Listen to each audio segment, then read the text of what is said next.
দেখতে পাওয়া যাচ্ছে না, এলাচ দিলাম আমি এখন।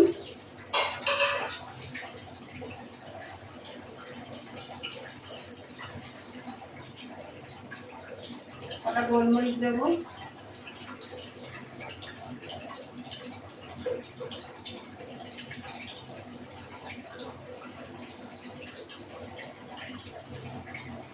এবার আমি একটা নাড়া দিই, সামান্য চিনি দেবো। চিনি দিলে একটা ব্যালেন্সটা ভালো থাকে, তার জন্য চিনিটা দিচ্ছি।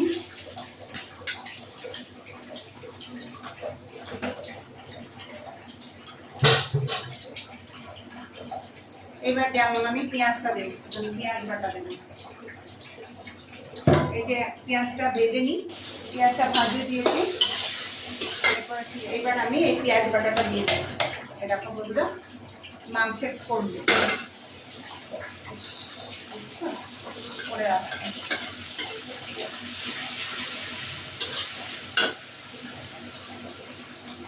পেঁয়াজ বাটাটা দিলাম, একটা গোটা পেঁয়াজ বাটা তুলে দিয়ে দিয়েছি।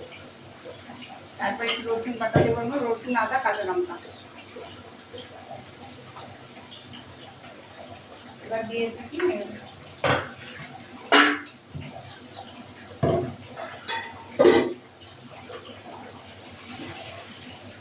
এটা ভাজা ভাজা হোক, নাড়া দিতে থাকি। তেজপাতা দিয়েছি ছিঁড়ে। এই রান্নাটা একটু তেল লাগে বেশি, এটা কোরমা বলে। এটা ভাত রুটি সবার সাথেই ভালো লাগে। আমি আর জিরে গরম মশলা দেবো না, এবার আমি মাংসটা দিয়ে দেবো।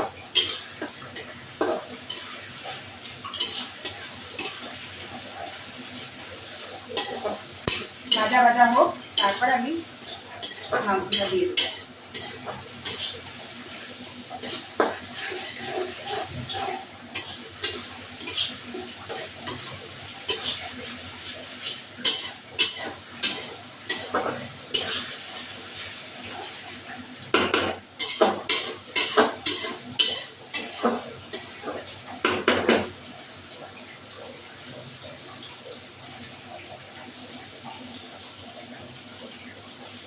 ভাজা গন্ধটা উঠে যাবে, তারপর মাংসটা দিয়ে দেবো।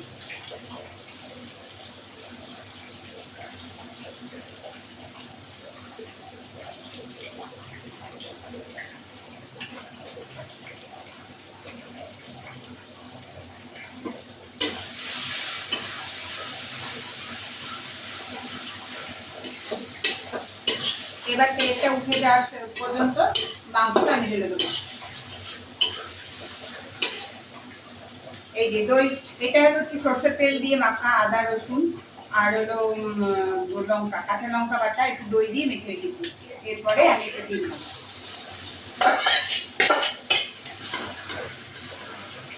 এবার এটা দিয়ে দিলাম,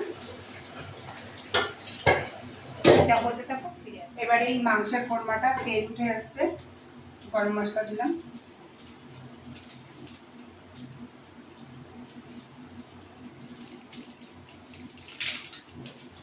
শাহি গরম মশলা দিলাম।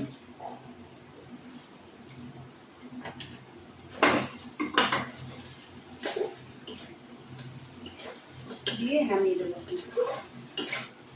এইটা কষা কষাই করে, দেখো তেল এসছে, তেলটা অনেকটাই থাকবে।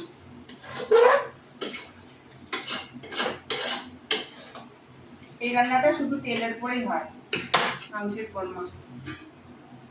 এবার আমি নামিয়ে দেবো।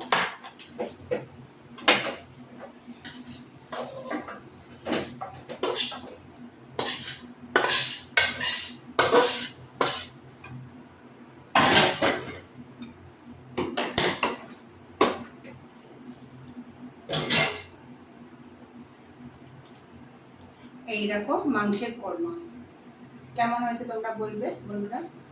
আমরা এই দেখো মাংসের কোরমা। ভিডিওটি ভালো লাগলে লাইক শেয়ার সাবস্ক্রাইব করবে, বেল আইকনটা প্রেস করবে, দেখো।